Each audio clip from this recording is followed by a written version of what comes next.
Alright guys, so today we've got in Kev, also known as the Paint Warrior. What we're going to do is actually change the manifold filter for Kev and the gun. So again, with your spanner here, this is also designed to take off your manifold filter. So loosen it up. So what we're going to do now is take off into the manifold and the screw and have a look. So as you can see straight away, Kev's been using this without a filter in.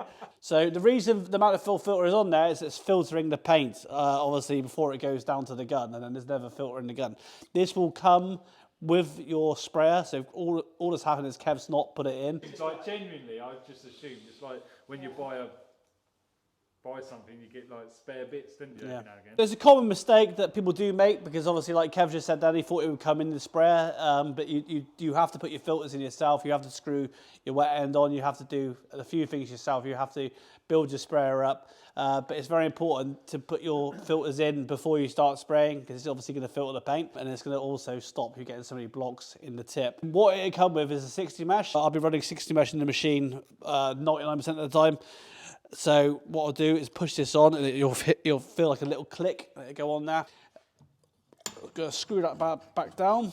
When you say you run a 60 mesh 90% of the time, what other mesh would you run? So it depends on the viscosity of paint. If you're spraying like fire coating, you know, it's a thicker product, you want to put like a thinner mesh in. So with the manifold filter, this is just hand tight on here. You don't have to go crazy over tightening it. The only thing really you need to use the machine, your spanners for to tighten down is basically where your hoses are and stuff like that. But the rest of it, it's sort of the wet end here. But the filter side with the manifold and the gun filter, it's all hand tight. You can nick it up if you wanted to, but it's unnecessary.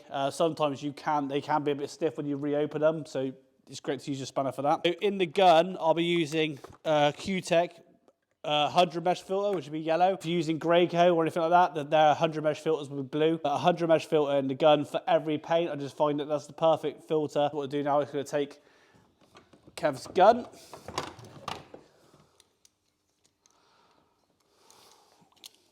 Oh, he done one thing right. No, I didn't put that in there. See? So Kev has got a filter in the gun, but it is very stuck in there, as you can see, because what he's done is not really cleaned the sprayer out properly, not cleaned his filters.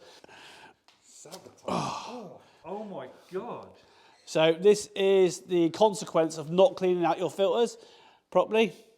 Every use I'll be cleaning out that filter. So this sprayer would not be spraying properly at all. And as you can see, that gun is just leaking now because there's so much back pressure against that where it's been sat on that filter. It would never pull through the materials properly through that. Every day you want to be cleaning this out. I would personally be doing it every day.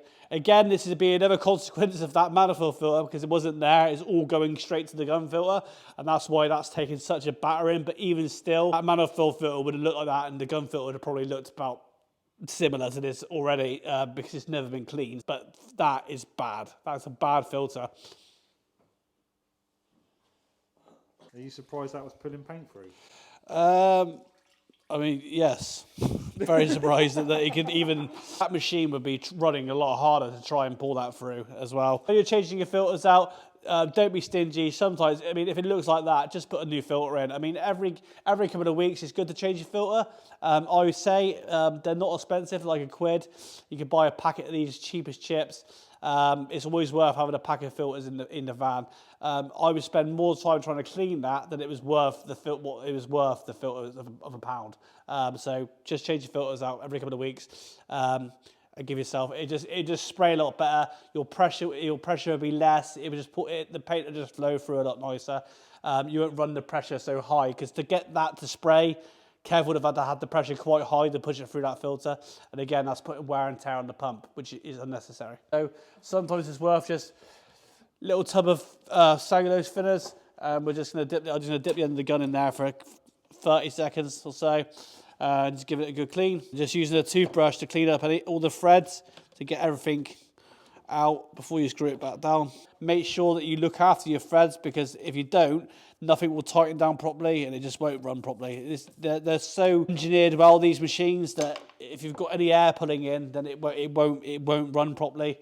So really take care of your threads, make sure everything is seated properly. So now I'm changing Ken's filter over. What you'll find at the bottom of the gun is a spring. It'll either be attached to the back of the bottom of the filter as you pull it out, or it'll be left in the bottom of the handle there. So what I would suggest is make sure you do not lose this spring. Like if you're leaving it hanging over the bucket like that and it falls in the bucket, make sure that you fish it out, because if you don't, that filter will be bouncing around inside the gun handle, and it won't be working properly. So all I do is drop the spring in first, and then put your filter in, and you want the thinner end of the filter at the top. If I try and blow through it that way, nothing can happen. If I blow through that way, air. And what it's doing is the paint is going through the filter and out the hole at the top. So you want the thinner end of the filter at the top of your gun. What we'll do is drop that in now. And it's a good way to indicate whether the spring is in there, is just push it down like so, and you'll see that bounced up and down, and that spring is definitely seated in there. So now all I'm going to do is screw the gun handle back on. And again, this is hand tight. And you want to pull your trigger in, slip your handle guard underneath like so, and then that filter is ready to go.